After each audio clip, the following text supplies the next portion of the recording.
put all the risk on you. Just try not paying your mortgage and see what happens. They'll come confiscate your car, your house, your possessions.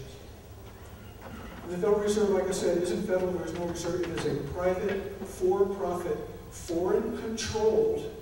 Yes, the Federal Reserve takes its marching orders from the Bank for International Settlements in Switzerland, like all the central banks do. Foreign-controlled company that is the most profitable entity in history, and getting more profitable every day. And the Fed's profit comes from the fact that they are extracting our wealth, the wealth of the people of the United States. In fact, they've been so successful at it that the dollar has lost 95% of its purchasing power in less than 100 years.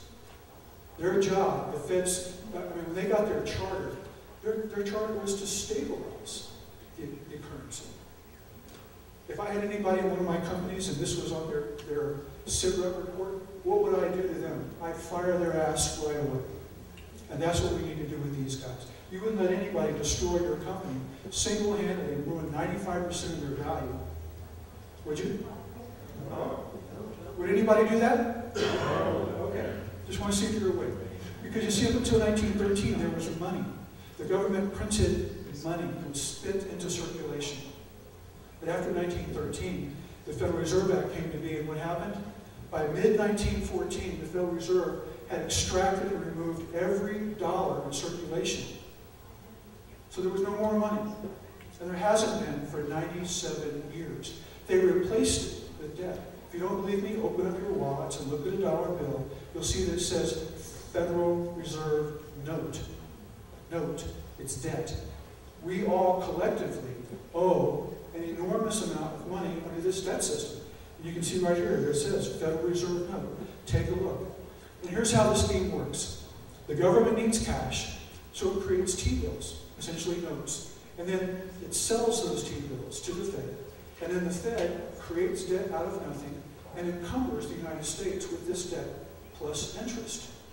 And so the Fed did not create enough money, quote money, to pay the interest. So they have to do what's called quantitative easing. They have to put more money into circulation. This creates inflation. And as the inflation goes on, we simply have not enough money to be able to pay back this. So we simply roll over our debt. That's what the auctions are. We're simply rolling over our debt every single time we have these notes come up. And that's what's creating the problem. Because we're never paying anything off. We're simply passing it on to our children and our grandchildren, our great-grandchildren. It's an absolute fraud. It's a total disaster. And today we have $13+ trillion in debt. And if you think you're not in debt, think you paid off your house, your car, and all, well, guess what? You owe $355,000, every single one, right here, because of what the government has done. That's why our government's in debt, because it can't print its own money. The Article 1, Section 8 of the Constitution said we should. We gave it up. Now we give it to the Fed. So, in essence, there hasn't been any money in existence since 1913. All we have is debt. Every single bit of money that you have in your pocketbooks is debt. It's not really money. And this is the fraud. And that's what you've been programmed to believe all your life. Like I said at the beginning, I'm going to challenge your long-held beliefs because what you have in your pockets isn't money. It's debt. Because it's been masterfully misdefined by this cartel so that it can make these banks very, very rich and keeps us all under their thumb. Yeah, these 6 banks, these are the market makers for the treasuries. They have special laws just for these guys. These 6 banks operate under a completely different legal system than all the other banks that exist. These are the bad guys. Your local banks that you work with, they're not bad guys at all. They have to go under these guys' thumb and under the Fed. I've talked to a lot of presidents of a lot of banks who would love to see us abolish the Federal Reserve and go back to a free market system where they could simply compete without being told what their interest rates had to be. As you can see, the Federal Reserve, the federal debt as a percent of GDP is just going off the charts.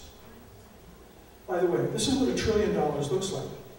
Here's $100 bills stacked, wrapped in a wrapper, $10,000. $1 million is on the bottoms, little stack there. There's $1 billion with this single set of pallets right there, those 10 pallets. This is $1 trillion. That's the guy in the red shirt right there. Those are double-stacked pallets the size of a football field. And we owe 13.5 of those. And it ain't stopping because Congress won't stop spending. They just won't. So for every dollar we spend, we go deeper in debt, and the bankers make more and more money. They get rich because they siphon it off. Every bit of interest that we pay goes to them. All of our income taxes goes to them. And that's what's going on right now. Under the money system that we have, money doesn't exist. It was just created in the form of credit from nothing, from private individuals that now have us over a barrel. That's right. They just invented from nothing. And that doesn't seem fair to me that they could just make this credit, have no risk, add interest to boot, and the process saddles the government with this interest payments that forces them into this endless cycle of borrowing and reborrowing and reborrowing, constantly having to turn over their notes. We cannot get out of this mess without financial collapse. It's just that simple. Because the interest component is exponential. And over time, it reaches a tipping point, and we're just about there. Look what's going on in Greece, what's going on in Iceland, and all over the world, where the central banks have been pushing the countries to the brink and then collapsing them. I say, well, why would they do that? That doesn't make any sense. Well, it's because every bit of the money that's going to these rogue, in my opinion, illegal operations basically takes us through boom and bust, boom and bust. It's like a farmer who plants seeds and then he harvests them.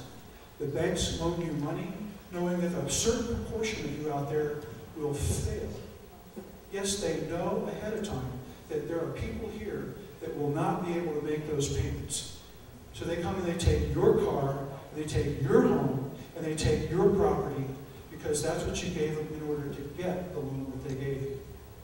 And they have, in my opinion, no right to do that. They have legal right because they make the laws, and we'll get to that in a minute. So let's summarize the Fed system. They tank the economy by manipulating interest rates and money supply up and down, up and down, up and down, boom and bust, as they slowly harvest the real assets of the economy. Home values are wiped out, we lose our equity. Our jobs are shipped overseas, so we can't afford to make the payments on our debts. This is insidious. It's ingenious if you're on that side of the fence, but it's horrible. The banks seize our homes, cars, bank accounts, etc., or they force us into bankruptcy, destroy our credit, make it very difficult for us serfs to be able to live our lives in the freedom that we had before this economic tyranny happened in 1913. The banks can turn around and sell our homes and take those profits and make even more loans and more profits on top of that. It's a never-ending system to their benefit. We lose everything we have. We lose our marriages. They wreck our lives. Our families are destroyed. And all that wealth went right to the banks. Am I starting to piss anybody off?